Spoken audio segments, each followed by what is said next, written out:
마가의 다락방에 성령이 강림하면서 제자들이 이제 증인의 역할을 감당할 수 있게 됐습니다. 그리고 그 증인의 역할을 감당하면서 초대교회의 새로운 공동체, 초대교회 공동체가 이제 만들어지게 됐는데, 오늘 우리는 초대교회 공동체의 모습을 함께 살펴보려고 합니다. 먼저 초대교회 공동체의 본질이 무엇인가를 알려면 창세기에 하나님께서 처음으로 만드신 공동체의 모습을 함께 먼저 살펴봐야 됩니다. 창세기 2장 7절 말씀 함께 보겠습니다.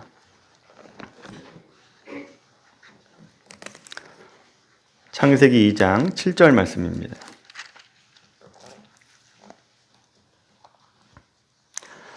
창세기 2장 7절 말씀 같이 읽겠습니다. 여호와 하나님이 땅의 흙으로 사람을 지으시고 생기를 그 코에 불어넣으시니 사람이 생명이 되니라. 아멘. 하나님이 흙으로 사람을 창조하시고 그 코에 생기를 불어넣어 주시면서 생명이 됐다, 아담이 됐다라고 말씀하고 있죠. 자, 그렇다면 여자 하와는 어떻게 만들었는가? 창세기 2장 21절, 22절 한번 보세요. 창세기 2장 21절 그리고 22절입니다. 같이 읽겠습니다. 여호와 하나님이 아담을 깊이 잠들게 하시니 잠들매 그가 그 갈빗대 하나를 취하고 살로 대신 채우시고 여호와 하나님이 아담에게서 취하신 그 갈빗대로 여자를 만드시고 그를 아담에게로 이끌어 오시니. 아멘. 하나님이 아담을 잠들게 하시고 갈빗대 하나를 취해서 여자를 만들었는데 그가 바로 하와다라고 말씀하고 있죠. 그래서 하와는 아담 안에서 만들어지게 됩니다. 여기에 하나님의 창조 원리가 숨어져 있습니다. 아담의 갈비뼈를 취해서 하와를 만들었다라고 하는 것은 아담 안에 이미 하와가 들어가 있었다라고 하는 얘기입니다. 이미 그 안에 있었다라고 하는 거죠. 하나님께서 아담을 창조하실 때 아담만 만든 것이 아니라 그 아담 안에 하와를 이미 만들어 놓고 있었다라고 하는 것을 말씀해 주고 있는 겁니다.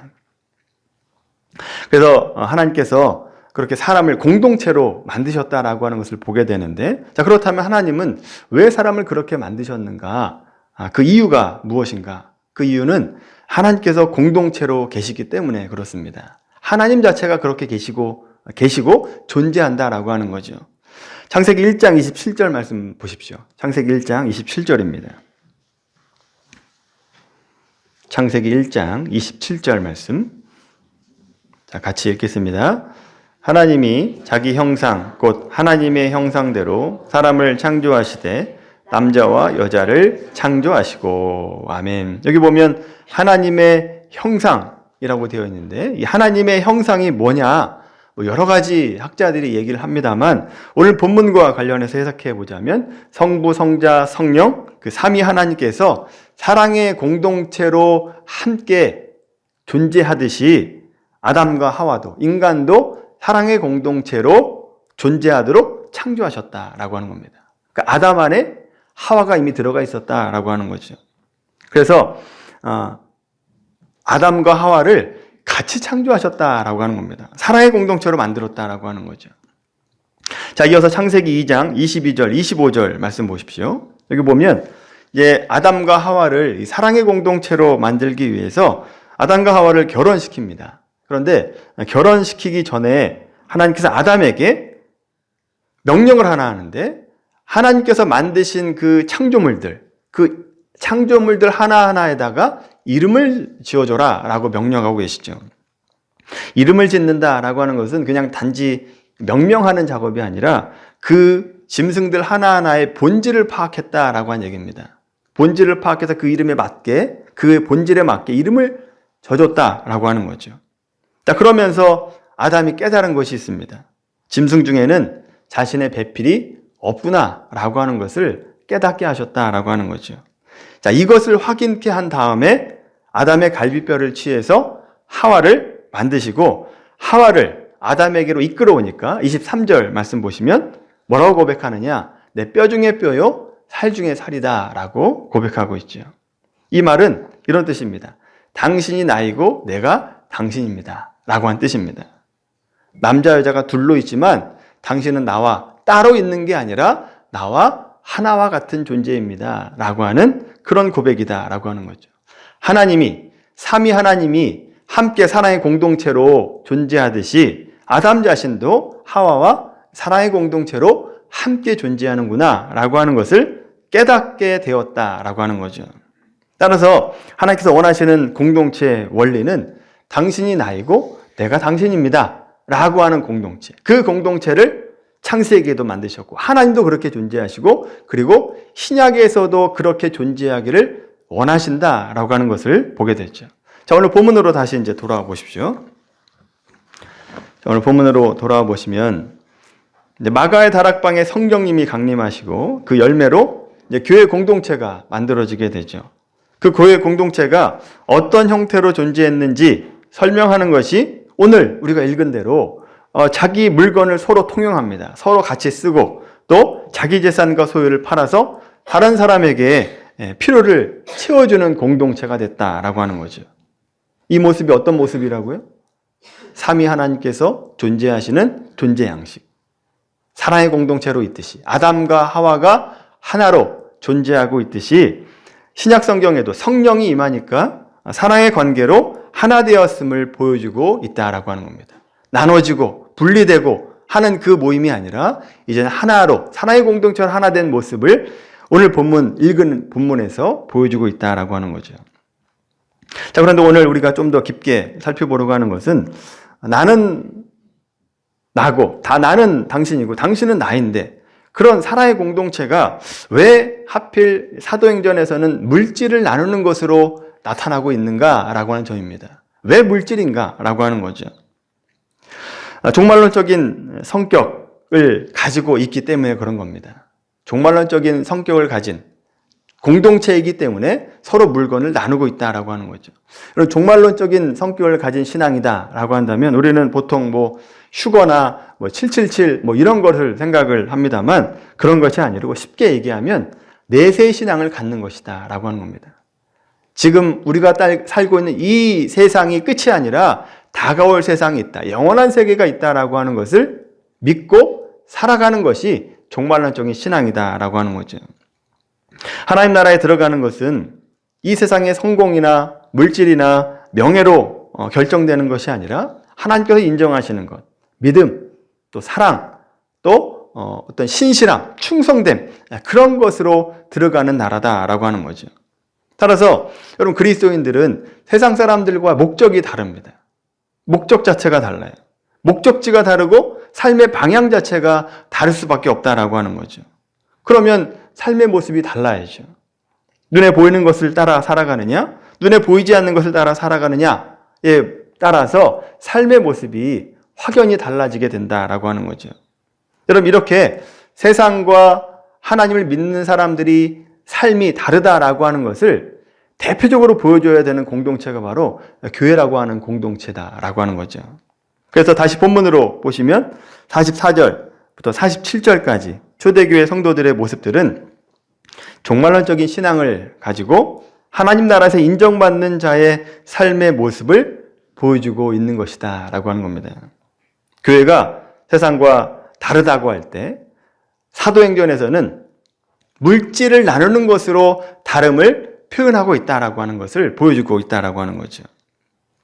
있는 사람, 없는 사람을 있는 사람이 없는 사람을 돌봐주고 서로 물건을 나누는 모습. 이것이 세상 사람들과 다른 교회 공동체의 모습이다라고 하는 거죠.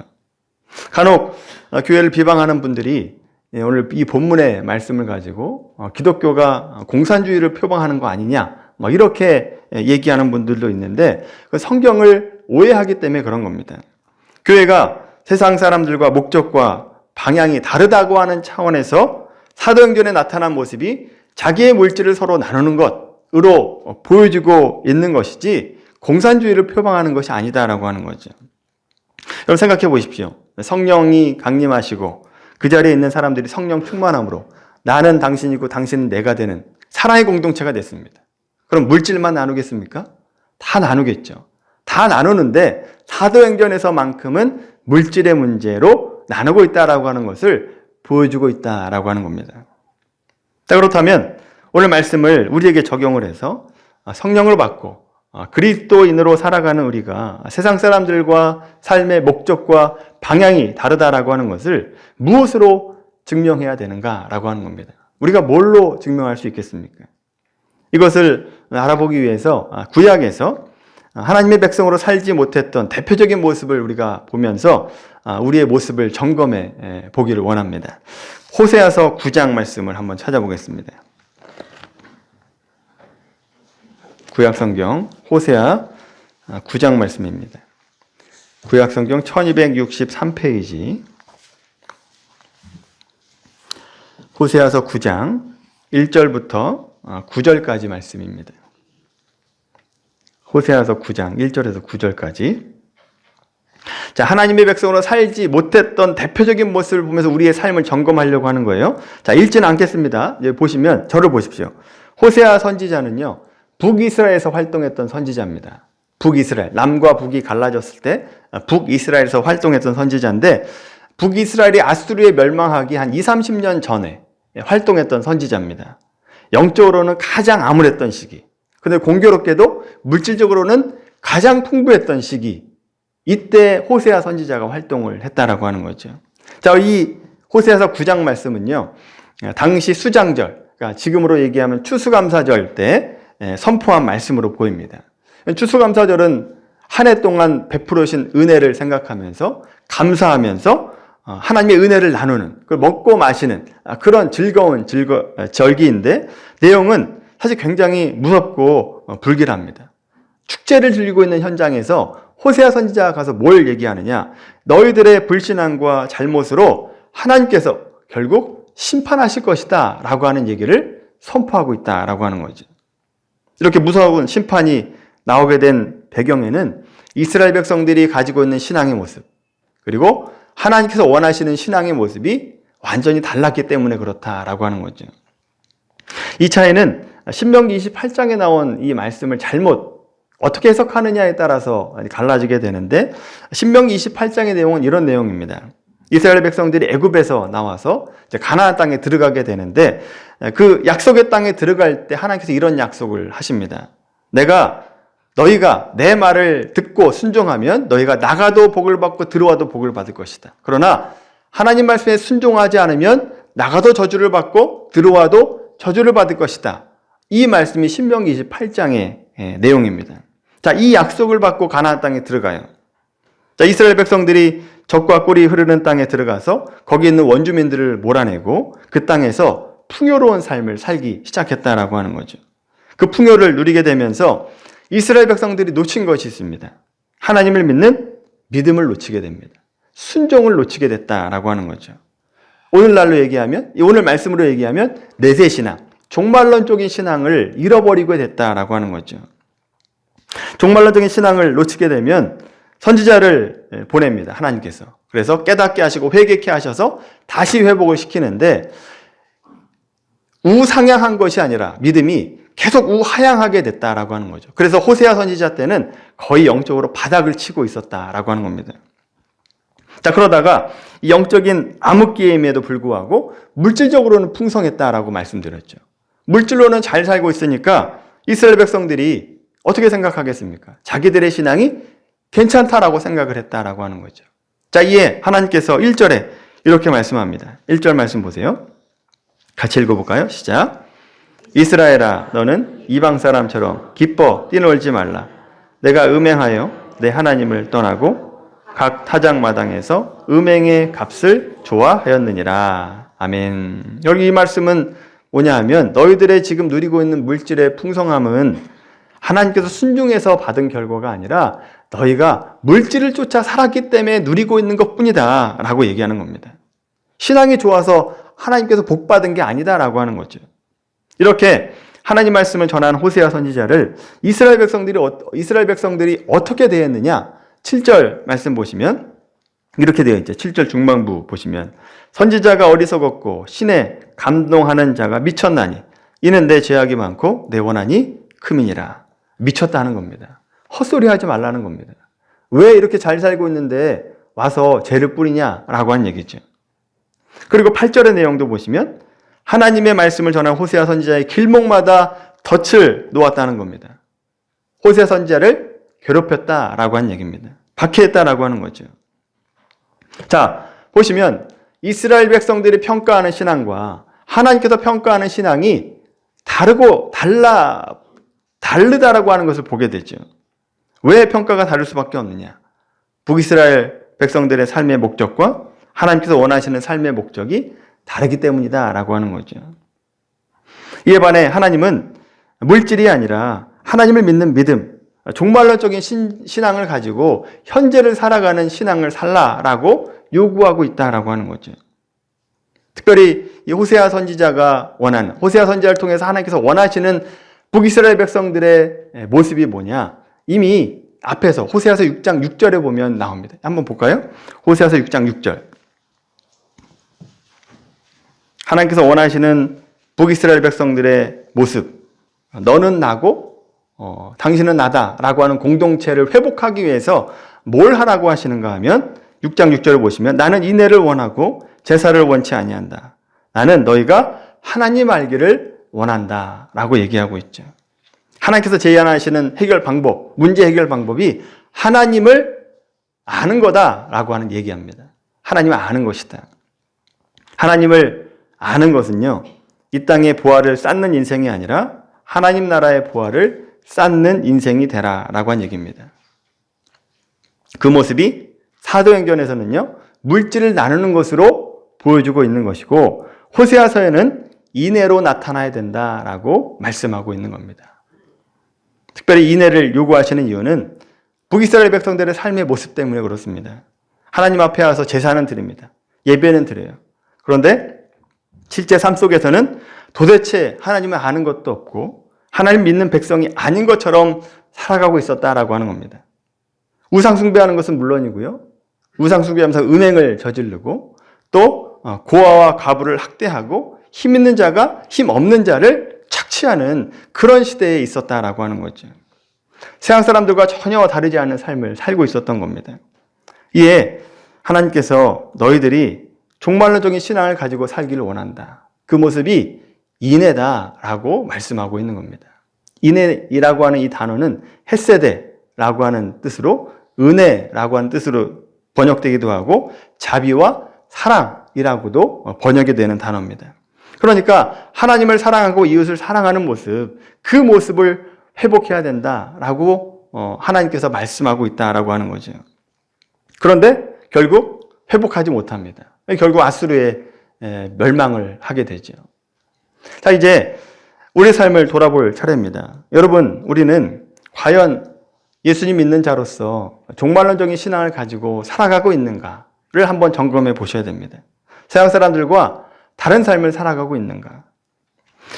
특별히 교회가 위기다라고 한 얘기가 20년 전부터 나오기 시작했는데 그게 이제 현실이 되고 있죠. 그래서 예수 믿는 사람들 사이에서 이런 반응이 나옵니다. 한국 교회가 하나님 앞에서 회개해야 된다. 통해 자복하고 엎드려야 되고 은혜를 구해서 다시 한번 부흥의 시대를 오게 하자. 이런 말을 외칩니다. 얼마나 멋있는 말입니까? 옳은 말이죠. 그러나 이렇게 말하면서 우리 스스로를 속일 수 있다라고 하는 것을 잘 생각하셔야 됩니다. 그렇다고 모든 옳은 말을 하는 분들을 다 싸잡아가지고 잘못됐다라고 얘기하는 것이 아니라 진심으로 얘기하는 사람들도 있습니다. 그런데 대부분은 어떠냐? 교회가 회개합시다. 하나님께로 돌아옵시다. 라고 얘기를 합니다. 그런데 적어도 자기의 신앙은 그렇지 않다라고 자기는 쏙 빼고 있다라고 하는 거죠. 자기는 잘 살고 있다라고 생각합니다. 자기는 현재 교회 위기와 상관이 없다라고 생각하면서 목소리를 높이고 있다라고 한다면 자기는 자기를 속이고 있는 기만 행위다라고 하는 거죠. 자기가 짊어져야 될 일이나 책임은 온데간도 없이 사람들에게 회개만 외칩니다. 물론 회개 외치는 자리에서 그 자리에서 하나님 앞에 엎드리고 기도를 합니다. 회개 기도를 하죠. 그런데 집으로 돌아가서 삶으로 돌아가서는 회개 외친 것으로 실제 삶 가운데 행해야 될 일들을 다 떼어버립니다. 회개 외쳤다. 난 할 거 다 했다라고 떼우면서 실제로는 믿는 자로서의 삶을 살지 않고 있다라고 하는 거죠. 그런 모습은 하나님께서 원하시는 모습이 아니다라고 하는 거죠. 이런 현실 속에서 여러분 내가 해야 될 일이 무엇입니까? 우리가 해야 될 일이 무엇입니까? 다른 사람 탓할 것이 아니라, 다른 사람의 문제 있다라고 얘기할 것이 아니라, 하나님, 내가 문제였습니다. 내가 종말론적인 신앙을 살지 못했습니다. 내가 내세 신앙이 있다라고 하면서 알고는 있지만 실제로 그렇게 살아가지 못했습니다. 이런 마음을 가져야 된다라고 하는 거죠. 이것이 성경이 말하는 신앙의 기본입니다. 자신을 돌아봐야 된다라고 하는 거죠. 말만 하는 신앙만큼 쉬운 게 없습니다. 말로는 천국까지 갔다 오죠. 근데 실제로는 그렇지 못한 사람들이 너무나 많다라고 하는 겁니다. 하루를 살아갈 때 하나님 나라를 목적하는 사람처럼 살아가야 됩니다. 그 종말론적인 신앙을 가지고 살아가는 모습이 호세아서 말씀에서는 어떤 모습이어야 되냐? 사랑과 인애를 펼쳐내는 삶. 힘들고 어려운 사람들에게 사랑을 베푸는 모습. 그 모습으로 살아가야 된다라고 하는 것이고, 사도행전 오늘 본문의 말씀으로 얘기하면 물질을 나눠야 되는 상황이다라고 한다면 물질을 나눠야 된다라고 하는 거죠.